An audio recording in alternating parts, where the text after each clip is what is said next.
मित्रों नमस्कार। मैं GSL पांडे आज DLED के सेकंड सेमेस्टर के विद्यार्थियों के लिए, छात्र अध्यापकों के लिए लिखित अभिव्यक्ति के विकास की विधियां, यह विषय लेकर आया हूं। ध्यान दें, लिखित अभिव्यक्ति विकास की कौन कौन सी विधियां हैं। ध्यान दीजिए कि लिखित अभिव्यक्ति विकास बहुत क्रम से होता है। अध्यापक को चाहिए कि अपने विद्यार्थियों की विकास को क्रमिक रूप से आगे बढ़ाते चलें। जो विधाएं हैं,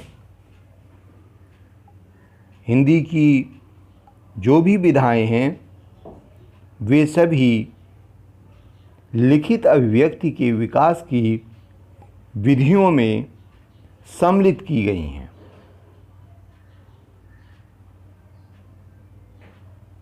जैसे सुलेख करना, पत्र लिखना, निबंध लिखना, आत्मकथा लिखना, संस्मरण लिखना, कहानी लिखना, नाटक लिखना, कोई कविता लिखना, रेखा चित्र लिखना आदि। इस प्रकार बहुत सारी जो विधाएं हैं हिंदी की, वे ही विकास की विधियां हैं। अब क्रमिक चर्चा करते हैं। नंबर 1 है पत्र लेखन विधि। जीवन में पत्र लेखन का बहुत अधिक महत्व है। यद्यपि इस समय में पारिवारिक पत्रों का आदान प्रदान नगण्य हो गया है, अर्थात शायद ही कोई व्यक्ति इस ईमेल के युग में, मोबाइल के युग में, शायद ही कोई व्यक्ति पत्र लिखता हो। लेकिन यह विधि आज भी बहुत उपयोगी है। पारिवारिक नहीं तो औपचारिक पत्रों का प्रचलन आज भी चल रहा है। पत्रों के माध्यम से हम अपने भावों को, अपने विचारों को लिख सकते हैं तथा जो हमारे पास में नहीं हैं, हमारे आमने सामने नहीं हैं, उन्हें भी हम डाक के माध्यम से या पोस्ट ऑफिस के माध्यम से भेज सकते हैं। प्राथमिक कक्षाओं में छोटे छोटे पत्र लिखने प्रारंभ कर देने चाहिए। बड़ी कक्षाओं में पहुंचकर उनका स्तर भी बड़ा हो जाता है। नंबर 2 है निबंध लेखन। निबंध लेखन एक कला है और यह हिंदी की जटिल विधा मानी जाती है।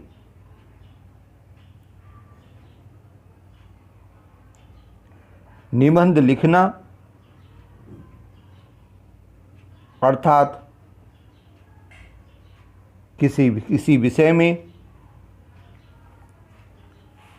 अपने शब्दों में उसका परिदृश्य,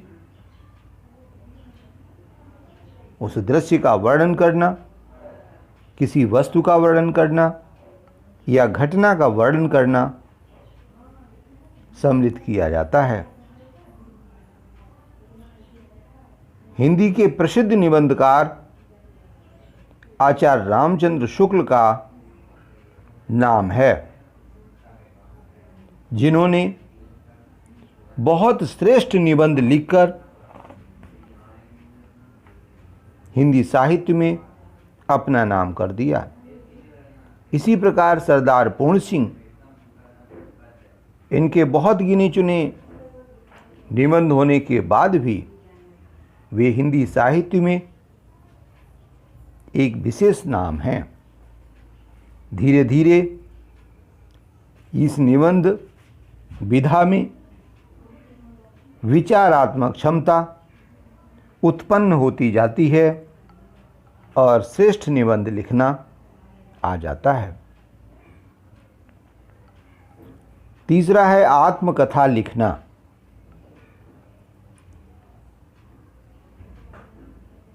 आत्मकथा लिखना भी अभिव्यक्ति का अच्छा साधन है। मेरा तो मानना है कि बालक को आत्मकथा लिखकर ही लिखित अभिव्यक्ति के क्षेत्र में उतरना चाहिए, क्योंकि बालक अपने विषय में सबसे पहले सीखता है, जानता है, इसलिए अपने विषय में वो कुछ लिख सकता है।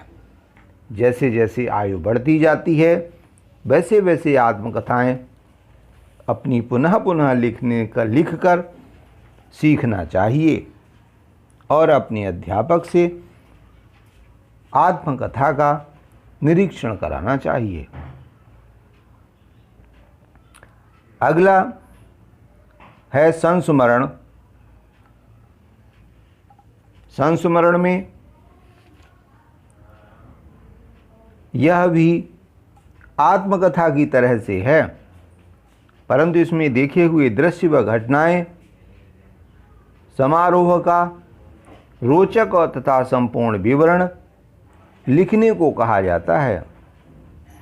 बड़ी कक्षाओं में लेखन का ऊंचा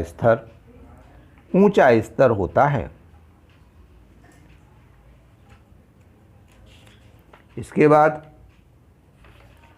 कहानी लेखन आता है। कहानी लेखन हिंदी साहित्य की बहुत महत्वपूर्ण विधा मानी जाती है। कुछ कवि, कुछ लेखक कहानी लिखकर अमर हो गए हैं। प्रसिद्ध कहानीकार प्रेमचंद का नाम इसी तरह का नाम है। किसी भी विषय वस्तु को लेकर उस पर कोई भी कहानी लिखने को दी जा सकती है। अधूरी कहानी पूरी करके या कुछ बिंदुओं के आधार पर भी कथा का विस्तार विद्यार्थियों से कराया जा सकता है। अगले नाट्य लेखन विधा है या नाटक लेखन कह सकते हैं। यह लेखन छोटी कक्षाओं की अपेक्षा बड़ी कक्षाओं में अधिक उपयुक्त रहता है। बच्चों को कोई भी विषय वस्तु देकर अपनी कल्पना शक्ति के आधार पर उसे विकसित करने को कहा जा सकता है।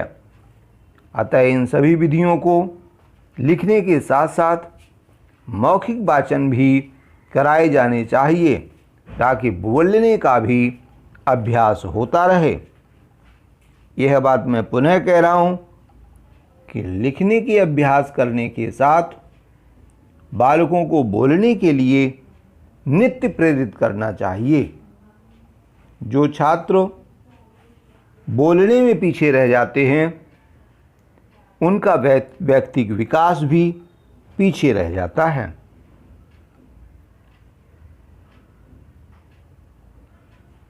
ये सभी विधियां विकसित करने का अवसर प्रदान करना एक योग्य अध्यापक का आवश्यक कार्य है।